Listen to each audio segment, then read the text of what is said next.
climate change is accelerating.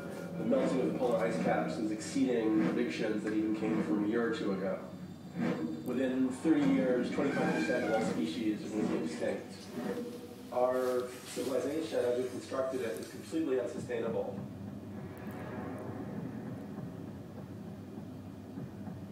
I mean, it's very confusing because we're in this affluent society. If you live in the modern world or New York, you still have everything you could want. You know, fish comes right to your plate, you can go and buy any fabric from any country in the world. It's very confusing to begin to read about the fact that there are these tremendous changes happening to the planet.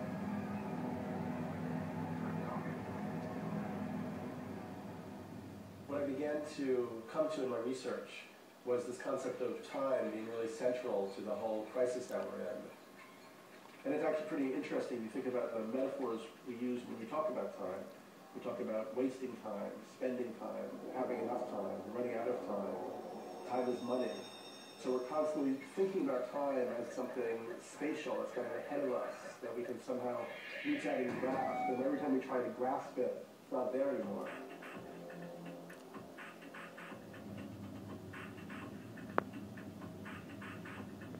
In a way, it's very ironic, because you think about the whole purpose of creating industrial civilization and learning how to do all this stuff with technology and machines, you think would be that we could take it easy.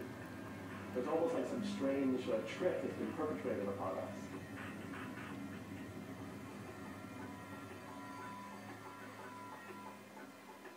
The modern way of thinking about indigenous tribal cultures is that they were myth-based and superstitious. And it may be that cultures like the Mayans and other indigenous cultures did have their own knowledge system that was as meaningful as ours, but they were just interested in very different aspects of reality, different aspects of being and experience.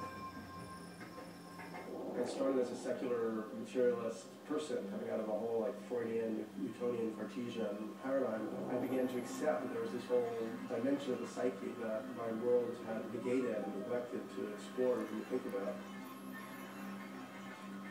You can demonstrate quantitatively and statistically that the biosphere is in terrible shape. You can demonstrate qualitatively and statistically that our technology is continuing to accelerate and change our possibility. And this third aspect is about their psychic evolution. This is something that can't be quantified or understood statistically. So somebody who has just a rational scientific mind is going to find it very hard to accept that there's some kind of change happening in the nature of the psyche.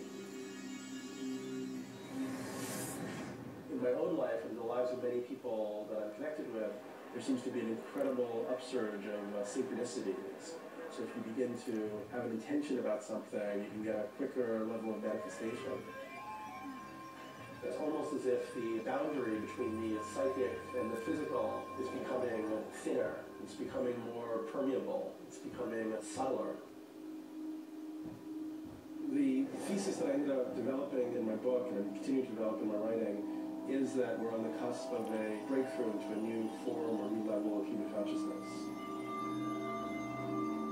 And the way that I've come to see this period leading up to 2012 is a kind of a window of opportunity to catalyze a transformation in global consciousness.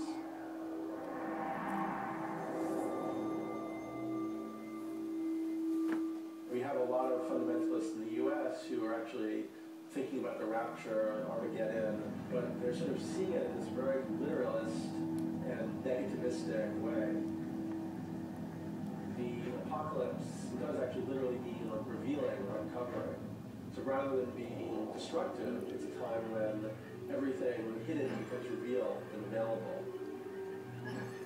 So this apocalyptic process would be the coming of the self into conscious realization. A lot of people, when they're confronted with this whole 2012 paradigm, they can lapse into kind of passivity. It's almost been like, oh, if you just trip, or you just get into the mind calendar, or every now and then participate in a shamanic session, you're going to be okay. You're going to be quote unquote saved when shit and fan meet each other. And the way I look at it is totally different. I think that the shift is really about the individual taking responsibility for the whole planetary situation and actually reorienting their psychic energy towards the positive process of transformation. The philosopher Nietzsche talked about how the deed creates the doer almost as an afterthought. But it's actually by dealing with the situation that humanity is unleashed on the planet and we create this next level of consciousness. And if we don't do that, I think we're going to be in very bad shape. How do we move towards a sustainable planetary civilization in a short period of time? And how do we make something positive and transformative out of it?